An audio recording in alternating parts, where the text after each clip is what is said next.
Hello YouTube, this is Chris coming to you again. I did a review on this bigger brother. I call it bigger brother because of the weight, pure weight of the gun. A while back it was a M1A Socom 2 with a Troy Industry rail. I was just trying to put that all together. Maybe one day you'll understand my lingo. But I love the gun, but I traded it for an FS2000. A lot of people who love tactical weapons always wanted an FS2000, so I up and gave it away for that. Um, I always missed it, but at the same time, I remembered how stinking heavy that gun was. Well, a few days ago, I get a call from my local gun store who called me.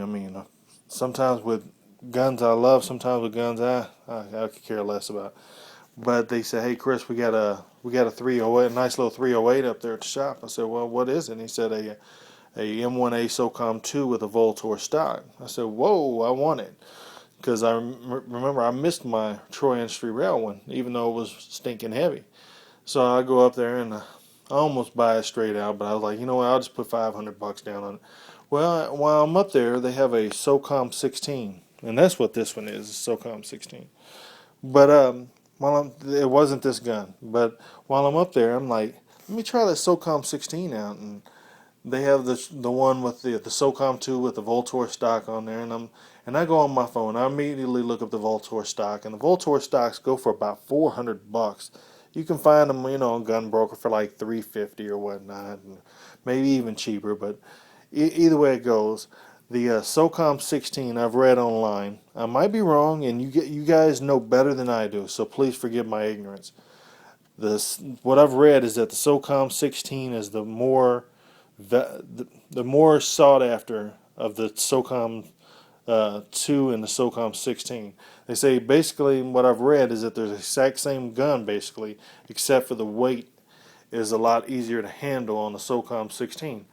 Well, even though I read that, I still went ahead and went with the SOCOM 2 with the Voltor stock, and that was the main reason. And the reason why was the price. The SOCOM 16, they wanted $16.99, brand spanking new, box and everything. And then the SOCOM 2 with the Voltor stock, they wanted $18.99, box and everything, brand new. And I think it was like $2,052 after tax. And I called over to other gun stores here in Oklahoma, and don't get me wrong, that gun is so daggum expensive. And I know you can get them for actually a lot cheaper than they use, and I probably should have went that route, but I kind of have a special place in my heart for my local gun store. They're really good to me.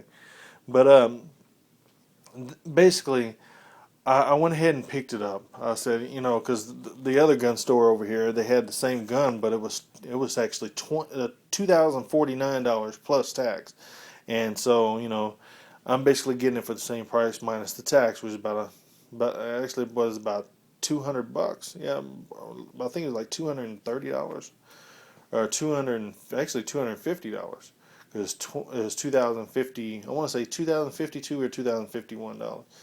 But either way it goes, that's kind of pulling at straws. But um, let me get on to my story. I'm sorry, I'm kind of getting off subject. But whenever I left, I was so upset. I was kicking myself. I was like, man, I should have got the SOCOM 16. I read all about that stuff about the weight. I even called the guy who had the SOCOM 16. It was actually this gun. I said, hey, what do you prefer with the SOCOM 2 and the SOCOM 16? He said, oh, I'd rather have the SOCOM 16 just because of the weight. Well, I said, dadgummit, I just bought the SOCOM 2. Well, the next day, this guy, one of my friends, actually put this gun up for sale on Arms List, and I called him 5 minutes later and said, hey, I want it. Where can we meet? And he said, I'll sell it to you. So now that's kind of the insight on how I got this gun. But it's not new. I got it for $1,200.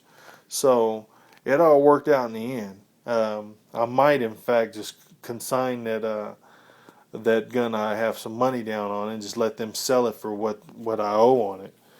Um, but I don't want to lose $500 on the deal. Maybe I can only lose $200 or $300 on it. But or I could pay it off and try to sell it. It's the good thing about it is I have the option. Um, okay, this Socom 16. I mean, it's first of all I can tell right off the bat it's so much lighter than the Socom 2 with that Voltor stock or the Troy Industry Rail. I'll bet you the Troy Industry Rail with the gun, I bet you it weighed 15 pounds. I mean, it was just ridiculously heavy. I mean, heavier than any FAL or AR-15 with totally decked out with beta mags and everything else. It was so much lighter than anything I've ever held before. My dad, who whenever he first saw it, I mean, he loved it, but whenever he picked it up, he hated it. He said, I wouldn't shoot that gun. No. He said it'd take me, by the time I even got around to shooting it, he said I'd be so wore out. He said I would hate it. So I went ahead and as soon as he put this one up, I went ahead and bought it. I was like, $1,200. It's. I want to say the other one would have been like 1870 or something like that after tax. So I'm saving myself about $600. It's made by Springfield Armory. Let me kind of get back to just speaking on the specifics of the gun. It's made by Springfield Armory. It is Socom 16. I guess what I understand, the 16 stands for how long the barrel is. It does have a 10-round magazine and these magazines are pretty hard to seat if you don't know exactly how to go in. And I practiced on my other one with a 20-round magazine, and it took me a while to figure it out with the 20 round. Well, the 10 is even that much harder in my opinion. It does have the camouflage stock, which I think is really, really cool. It really adds a lot of character to the gun instead of just the regular black fiberglass. Let me see what else I can speak to it, because I'm really, really ignorant on everything. I still have only shot my Socom 2 like maybe a total of 20 rounds. So I'm still not.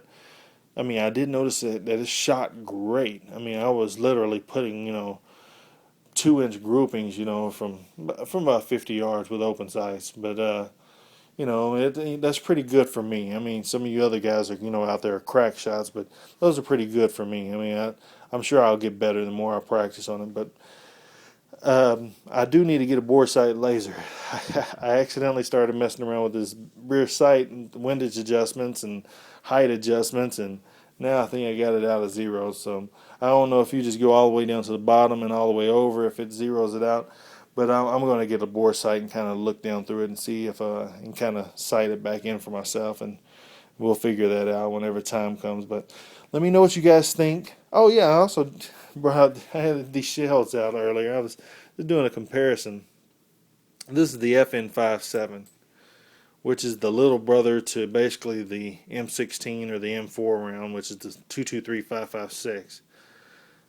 This is the AK-47 round, which is 7.62 x 3.9, which is basically about the same exact length as the 5.56, but it does have a bigger diameter, so it has more of a knockdown power, but it does lose a lot of its velocity from not having the extra powder.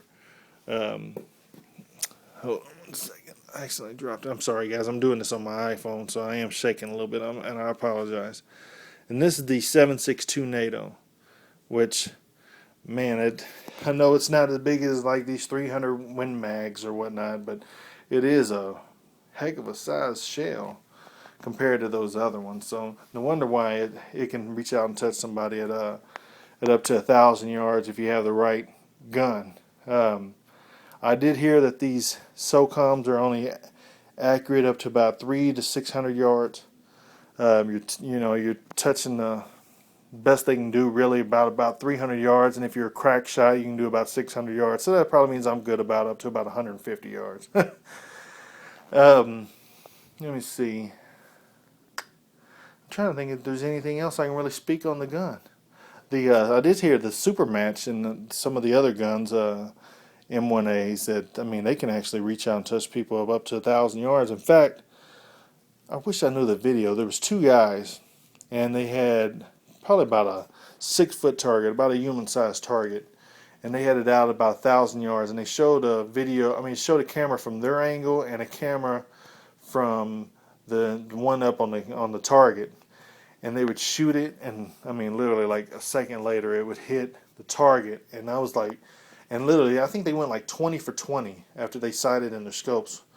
But I just think it's cool. Let me know what you guys think. I really love this platform. Thank you to all my subscribers. If it wouldn't have been for one of my subscribers asking to see a review on the M1A, I would have never even got on this platform. So after I've got on it, I've become really a fan and come smitten with the platform and the variants, and I really enjoy it. And thank you so much for all my subscribers. And if there's anything else I can do for you guys, just let me know.